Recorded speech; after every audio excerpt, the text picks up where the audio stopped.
제가 지난주에 이 세상에서 가장 행복하게 살 수 있는 비결 한 가지를 나눴습니다.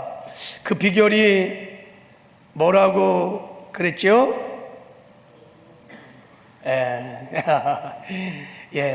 빚진 자의 마음으로 사는 것입니다. 늘 빚을 받으려고 하는 채권자의 마음이 아니라 늘 받은 바 은혜를 기억하고 그 빚을 갚으려고 하는 빚진 자의 마음으로 살아갈 때 우리는 행복한 삶을 살게 될 줄 믿습니다. 전에 제가 국민일보에서 안산제일교회를 담임하시는 고은 목사님이 자기 교회 안수집사 한 분을 소개하는 아름다운 간증을 읽은 적이 있습니다. 그 간증의 제목이 행복한 빚진 자 오창석 집사 이라였어요. 제가 한번 이 간증을 한번 여러분에게 소개를 하겠습니다. 우리 교회 오창석 안수집사는 장의사를 운영하는 분입니다. 작업복에 흰 고무신을 신고 수익금의 생활비와 운영비를 빼고는 모두 구제사역에 쓰십니다. 정박아 시설, 보육원, 어린이집, 아이들의 장례를 전담해 치러주고 사할린 기국 동포를 위한 무료 장례도 도맡아 하고 있습니다. 일가 친척은 물론 가족과 담임 목사인 나도 모르게 생명부지의 고등학생에게 신장 한쪽을 기증해 주기도 했습니다. 10년이 지난 오늘날 두 사람 모두 건강합니다. 고맙다고 어떻게 은혜를 갚을 수 있냐고 찾아온 그 학생과 가족들에게 우리 오지사님은 이렇게 말을 했습니다. 예수만 잘 믿으세요. 그러면 됩니다. 나는 감사받을 수 있는 사람이 아니며 감사를 받을 수 있는 분은 오직 예수님이고요. 예수님이 제게 생명을 주셨습니다. 제 목숨도 제 몸도 내 재산도 내 것이 아닙니다. 오직 주님의 것입니다. 나는 그 사랑의 빚진 자입니다. 이렇게 빚을 갚을 수 있어 제가 오히려 감사해요. 너무 고맙습니다.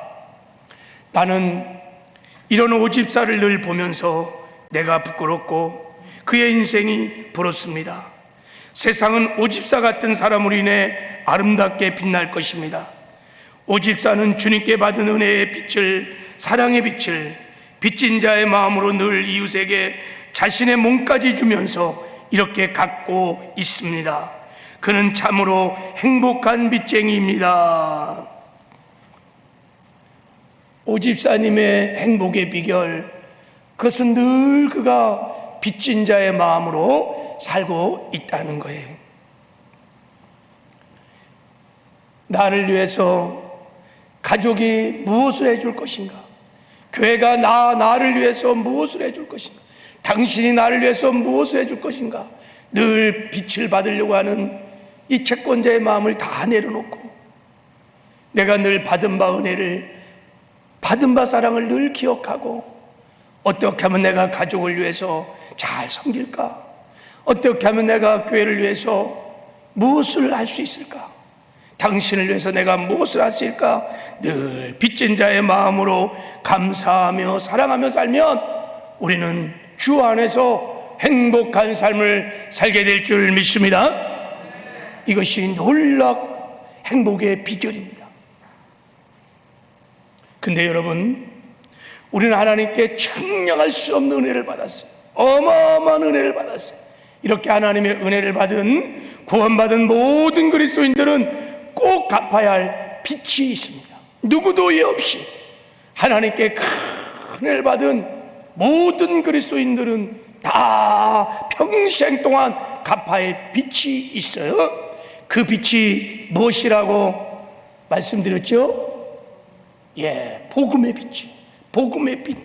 복음을 알지 못해서 지금 죽어가는 자들에게 이 기쁜 소식, 이 하나님의 사랑, 이 하나님의 은혜를 전해야 하는, 알려줘야 하는 빚이 우리 모든 그리스도인들에게 있습니다. 우리가 이 땅에 사는 동안에 이 빚진 자의 마음을 가지고 이 복음의 빛을 비춰 갚으며 살면요, 이 세상에서 우리는 최고 아름다운 삶을, 정말 가치 있는 삶을, 행복한 삶을 살 수 있습니다. 왜냐하면 우리가 복음을 전해서 생명을 살리는 것이 이 세상에서 가장 하나님 보시기에 아름다운 일이기 때문입니다. 가장 가치 있는 일이기 때문입니다. 하나님 말씀하셨습니다. 누구든지 주의 이름을 부른 자는 구원을 받으리라. 그런즉 그들이 믿지 아니하는 이를 어찌 부르리요? 듣지도 못한 이를 어찌 믿으리요?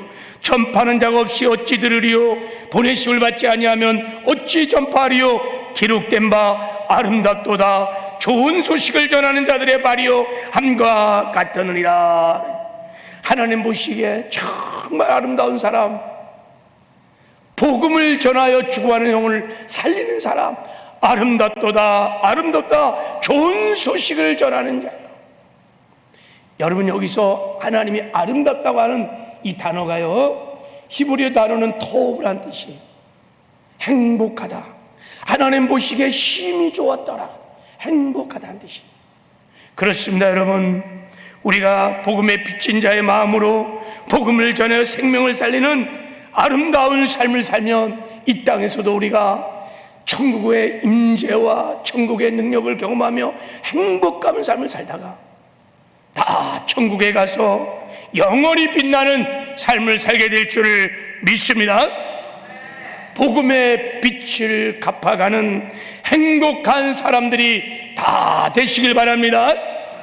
우리 옆 사람 한번 축복합시다. 복음의 빛을 갚아가는 행복한 사람 되세요. 우리 한번 자.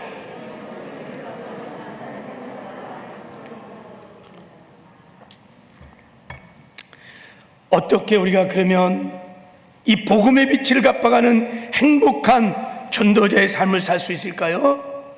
여러분, 이 빛은요, 그런데 의무감으로 갚을 수가 없어요. 어떤 두려움으로 억압해서도 갚을 수 있는 빛이 아니에요. 이 빛은요, 영혼을 사랑하는 하나님의 마음이 부어져야 사랑으로만 갚을 수 있는 빛입니다. 그래서 우리가 이 복음의 빛을 갚은 행복한 삶을 살려면 반드시 하나님의 마음이 부어져야 돼요. 잃어버린 영혼을 향한 하나님의 뜨거운 사랑의 마음이 부어지면 우리가 이 복음의 빛을 갚는 삶을 살 수 있습니다. 하나님 아버지의 마음이 어떤 마음인가요? 하나님이 세상을 이처럼 사랑하사 독생자를 주셨으니, 여러분, 지옥 갈 저와 여러분을 하나님이 사랑하셔서 하나밖에 없는 독생자를 십자가에 내어주기까지 사랑하신 그 하나님의 사랑, 그 하나님의 마음, 이 마음이 부어지면요, 잃어버린 영혼들을 향한 기도가 나옵니다. 이 복음을 전하지 않을 수 없는, 견딜 수 없는 열정이 막 일어납니다. 그래서 어떤 대가를 지불하고 어떤 희생이 치더라도 복음을 전해요. 복음을 전하다가 조롱과 멸시와 천대를 받는다 할지라도 결코 포기하지 아니하고 이 사랑이 강건하면 끝까지 복음을 전해서 죽어가는 영혼을 살리는 아름다운 삶을 살지요. 복음의 빛을 갚아가는 동력은 이 사랑에서 나오는 겁니다. 그래서 우리는 이 주님의 마음, 이 사랑의 마음을 구하셔야 돼요. 오늘 본문 말씀을 한번 보세요. 예수님의 전도 사역이 본문에 나옵니다. 자, 35절 한번 보세요. 자, 예수께서 모든 도시와 마을을 두루 다니사 그들의 회당에서 가르치며 천국 복음을 전파하시며 모든 병과 모든 약한 것을 고치시느니라. 예수님께서 모든 도시와 모든 마을을 다니면서 천국 복음을 전해서 죽어가는 영혼을 살리는 사역을 하셨어요. 아침 새벽 민명에 일어나셔서 이 죽어가는 영혼을 위해서 기도하시고 밤이 맞도록 복음을 전했어요. 그래서 많은 영혼들을 주께로 인도하는 구원의 역사를 이루어가셨죠. 어떻게 이렇게 예수님께서 열정적으로 당신의 생명을 걸고 이렇게 복음을 전하셨을까요? 그 전도의 동력이 무엇일까요? 예, 36절에 이렇게 말합니다. 자, 우리 한번 같이 한번 읽어보겠습니다. 자, 우리 시작. 무리를 보시고 불쌍히 여기시니 이는 그들이 목자 없는 양과 같이 고생하며 기진함이라. 무리를 보시고 불쌍히 여기는 마음, 영혼을 불쌍히 여기는 마음, 영혼을 사랑하는 마음, 그것이 우리 예수님에게 물 붓듯 막 부어지면서 견딜 수 없는 마음을 가지고 아침부터 저녁까지 복음을 전했던 것입니다. 여러분, 이 영혼을 불쌍히 여기는 마음, 영혼을 사랑하는 마음이 바로 하나님 아버지의 마음이, 하나님이 세상을 이처럼 사랑하사, 하나님이 저와 여러분을 이처럼 사랑하사 독생자를 십자가에 죽이시기까지 하시는 그 사랑이 예수님 마음에게 막 부어져서 그 마음으로 충만하니까 예수님께서 그렇게 복음을 전할 수 있었던 것입니다. 그렇습니다. 여러분, 영혼에 대한 사랑, 주님의 마음이 있으면 전도는 되어져요. 그 사랑을 위해서 영혼에 관심이 가기 시작합니다. 그 사랑이 부어지면요, 그 영혼을 바라보기 시작하고 관심이 가고 기도가 나오고 복음을 전할 수 있어요. 여러분, 이 사랑의 마음이 없으면요, 내 가장 가까이 사는, 늘 함께 사는 남편에게도 자녀에게도 부모에게도 복음을 전할 수 없어요. 가까이 있다고 복음을 전하는 것이 아니, 내가 복음의 능력을 알고 있는다고 전하는 것도 아니, 복음을 전해야만 한다는 의무감이 있다고 전하는 것도 아니. 보세요, 한평생 같이 살아도 복음을 전하지 않아요. 부모에게, 자녀에게, 남편에게도. 왜 그럴까요? 이 하나님의 아버지의 마음, 영혼을 사랑하는 마음이 없으면요, 누구도 복음을 전하기가 어려워요. 이 복음은 사랑이거든요. 이 복음은 십자가의 사랑이거든요. 그래서 사랑을 통해서 이 복음이 증거되는 거예요.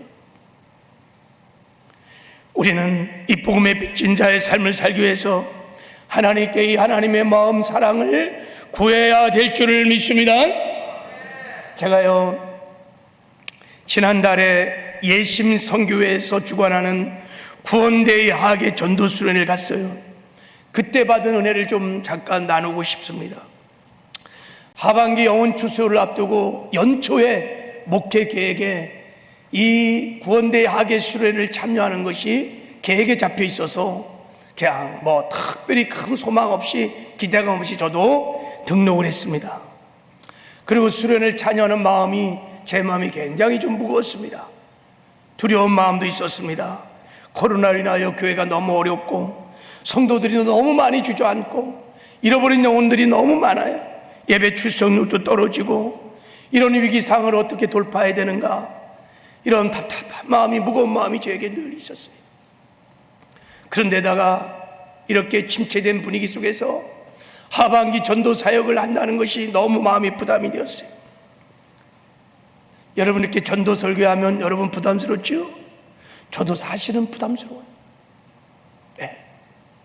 목사님, 전도 설교 그만하시고요, 위로하고요, 축복하는 설교해 주세요. 우리가 행복하며 전도하지 말라 해도 전도해요.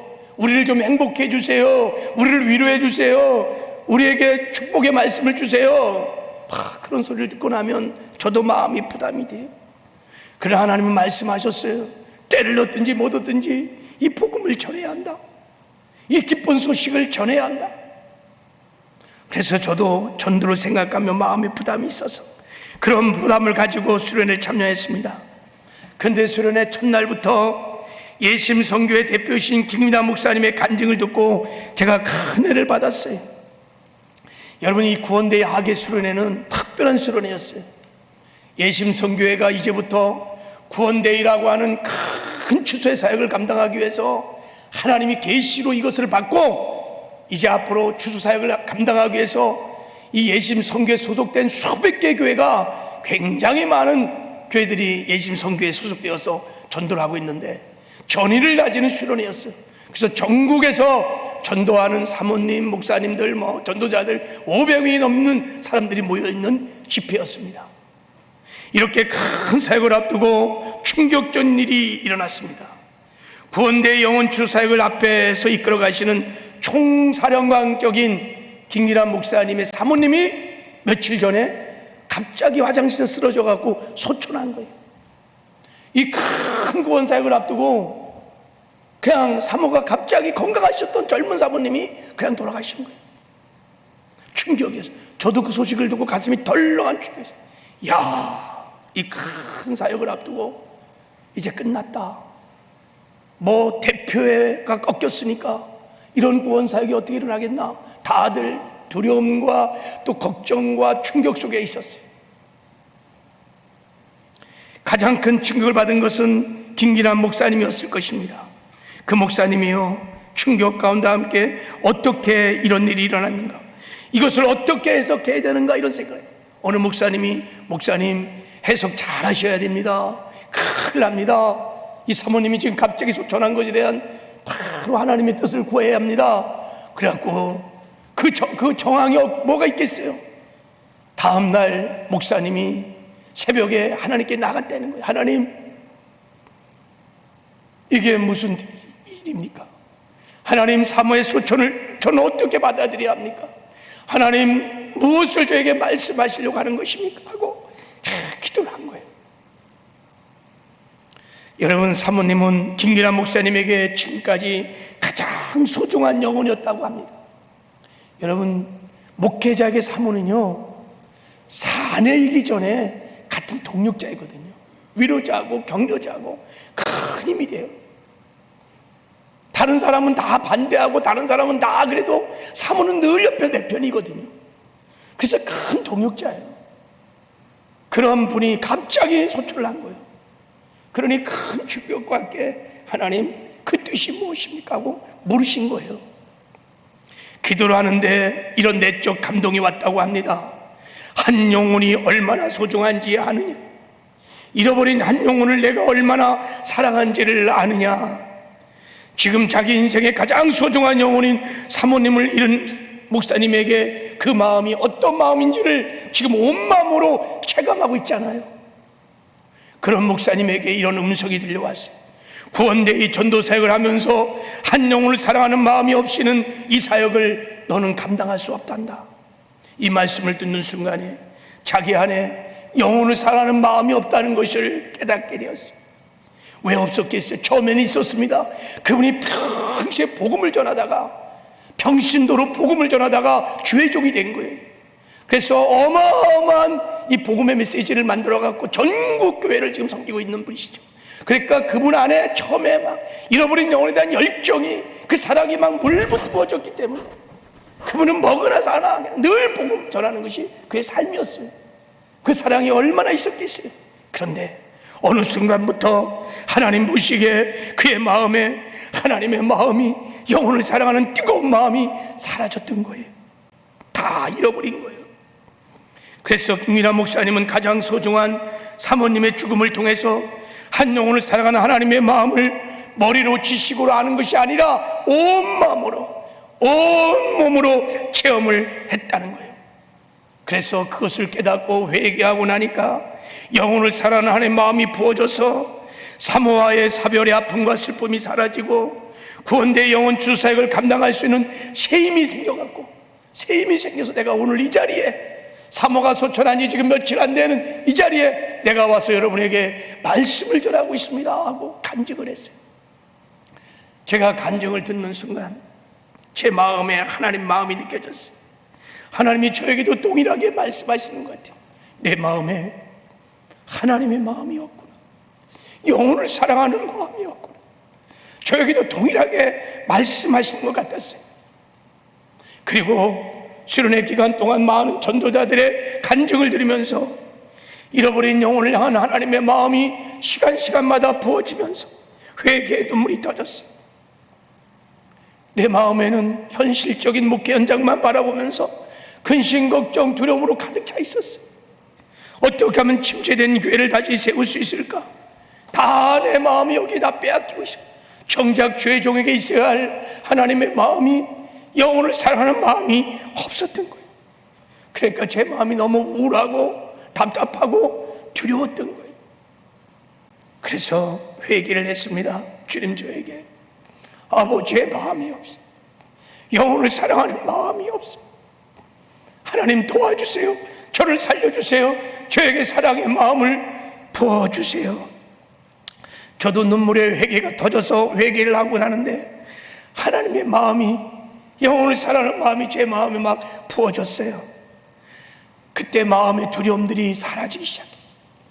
나를 억압하고 눌렀던 마음들이 다 사라지고 다시 일어날 수 있는 소망이, 새 힘이 생겼어요. 그래요, 하나님, 제가 이제 영혼을 사랑하는 마음으로, 나에게 맡긴 영혼들을 사랑하는 마음으로 목회를 새롭게 하겠습니다 하고 새롭게 결단하고 일어나는 은혜가 저에게 있었어요. 수련회를 참여하면서 깨달았습니다.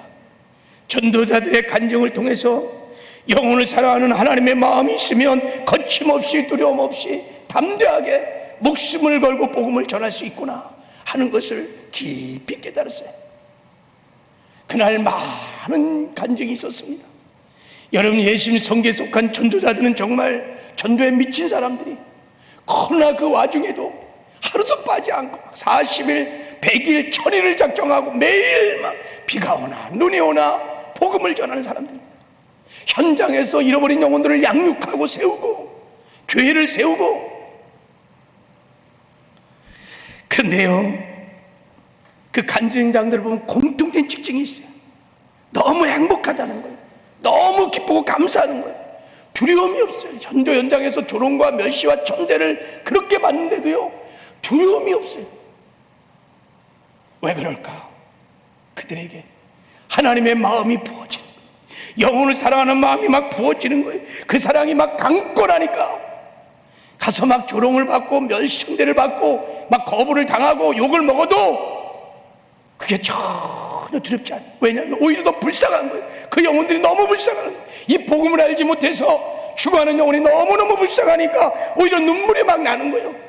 핍박하는 사람들에게 눈물이 막 나니까 이 사랑의 눈물 앞에서 세상이 감당을 못하는 거예요. 여러분, 사랑에는 두려움이 없어요. 요한일서 4장에 보면 이렇게 말씀해요. 사랑 안에는 두려움이 없고 온전한 사랑이 두려움을 내어 쫓느니라.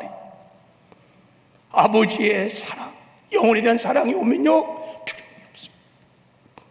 두려움이 없어요. 그러니까요, 핍박을 당해도, 그렇게 멸시를 받아도, 코로나 상황에 얼마나 욕을 먹습니다. 미쳤다 막. 그럼에도 불구하고 눈물로 그들을 위해서 기도하고 복음을 전할 수 있는 것은 당신의 아들 예수 그리스도를 십자가에 못 박까지 그들을 사랑하시는 하나님의 사랑이 막 부어지니까, 그 사랑이 자기를 강권하니까 견딜 수 없어서 눈물로 기도하며 복음을 전하는 거였어요. 사랑에는 두려움이 없다는 것을 알게 되었어요. 제가요, 그 간증을 들으면서 저도 그런 마음을 한번 느껴본 적이 있어요.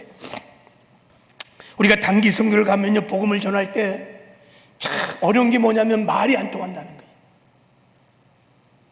현지어를 잘 모르니까. 제가 한 번은 필리핀 다바오 파나보라는 아주 필리핀에서 산골골짜 아주 시골 중에 시골에 갔어요. 근데 영어를 정말 한마디도 못해요, 그 동네. 그리고 우리는 현지어를 모르는 거예요. 그러니까 복음을 전할 수 있는 방법은 그냥 몸으로만 할 수밖에 없는 거예요. 그래서 가서 우리가 율동하고 성극하고 몸으로만 복음을 전하는 거예요. 그렇게 복음을 전한 다음에 그들에게 복음을 전했으니까 어떻든 영접을 시켜서 구원을 시켜야 되는데 방법이 없어요. 달리 말이 안 되니까. 그래갖고요, 우리가 막 가서 껴안어, 막 가서 사람들을 껴안고 방언으로 기도하고 한국말로 막 기도를 하는 거예요. 하나님 살려주세요. 이 영혼 지옥 가면 안 됩니다. 이 영혼이 몰라서 그래요. 살려주세요. 구원시켜주세요. 막 기도하면요, 성령이 막 우리 가운데 임하시면서 이 영혼을 사랑하시 하나님 마음이 막 부어져요. 그러면요, 우리 지체들이 막 단기팀들이 막 울기 시작하는 거예요. 그 사랑이 막 부어지면요, 그 영혼을 하나님이 얼마나 사랑하는지, 이 영혼을 찾으시기까지 얼마나 오래 기다리셨는지 막 그 사랑이 막 부어지면 우는 거예요. 막 울며 기도하니까 눈물이요, 그 사람들의 손등에도 떨어지고 머리도 떨어지고 그러니까 그 사랑의 눈물을 통해서 하나님의 사랑이, 하나님의 마음이 막 전해지기 시작하는 거예요. 그러면 그들이요, 다 예수 믿고 다 구원받는 역사가 일어났어요. 그래서 서로 부둥켜 안고 울고 불고 막 기쁨의 동안이가 돼요. 저 그때 이런 마음이 들었어요. 야, 하나님이 지금 이 영혼을 위해서, 이 영혼이 천국 가기 위해서 네 영혼을, 네 생명을 구한다면 드릴 수도 있겠다. 이 영혼들이 천국에 갈 수가 있다면 내 생명을 드릴 수 있겠다는 생각이 그때 들더라고요. 저는 그때 알았어요. 아, 이래서 순교를 하는구나. 이래서 순교를 하는구나. 사랑의 마음이 부어지면 순교를 할 수 있구나. 사도 바울이요, 미친 듯이 복음을 전했습니다. 목숨을 걸고 전했습니다. 내가 달려갈 것과 주 예수께 받은 사명, 곧 하나님의 은혜의 복음을 증거하는 일을 마치려 하면은 나는 생명조차 귀한 것을 여기지 않는다 그러면서 복음을 전했어요. 왜 그랬을까요? 사도 바울이 이렇게 고백합니다. 내가 예수 그리스도의 심장으로 너희 무리를 얼마나 사모하는지 하나님이 내 증인이라. 내 안에 예수 그리스도의 심장이 있다는 거예요. 그게 뭐예요? 영혼을 사랑하는 하나님의 마음이에요. 내 안에 하나님의 마음이, 하나님의 심장이 내 안에 있다는 거예요. 그러니까 목숨을 걸고 미친 듯이 복음을 전할 수 있었던 거예요. 잃어버린 영혼을 향한 하나님의 마음, 이것이 여러분 영혼을 살리는 능력이고 우리가 복음을 빛을 갚을 수 있는 유일한 동력이에요.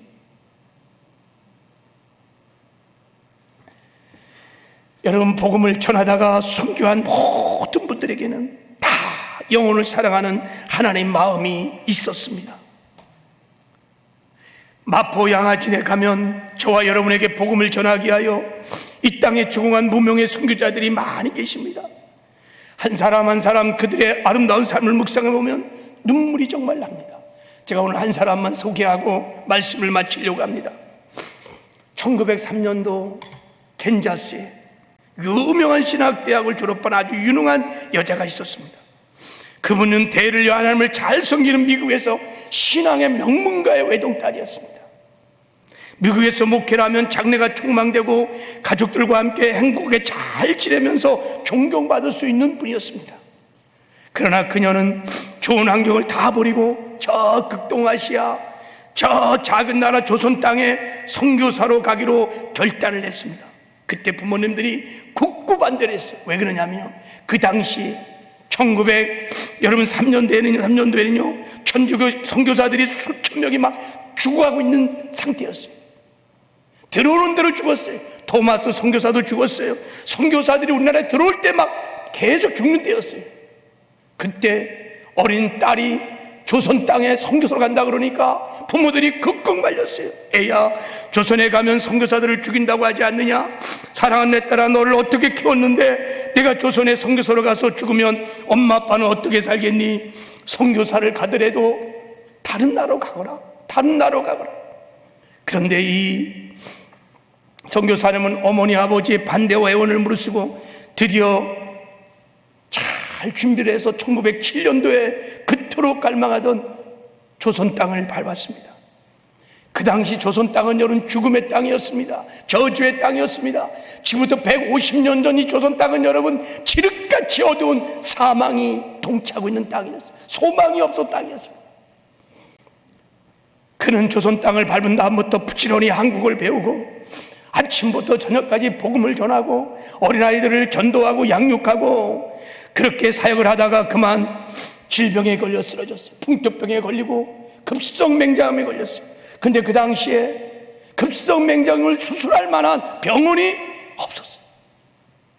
그래서 결국은 25세의 젊은 나이에 눈을 감아버려요. 여러분, 그 선교사님이 누구냐면 루빅 캔드릭 선교사님. 루빅 캔. 이분이 임종 직전에 이제 내가 천국을 가는구나.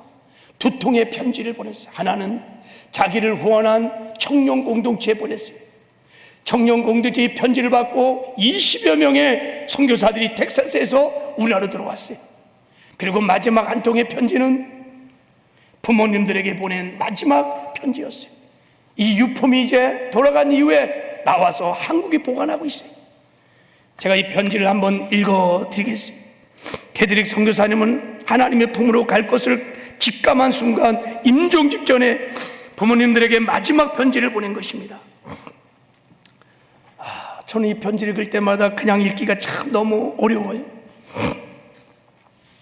자, 아버지 어머니, 이곳 조선 땅에 오기 전에 집들에 심었던 꽃들이 활짝 피었다는 소식을 들었을 때 하루 종일 집 생각만 했습니다. 이곳은 참 아름다운 곳입니다. 모두들 하나님을 닮은 사람들 같습니다. 선한 마음과 복음에 대한 열정을 보아 아마 몇십 년이 지나면 이곳에 주님의 사랑이 넘치는 곳이 될 것 같습니다.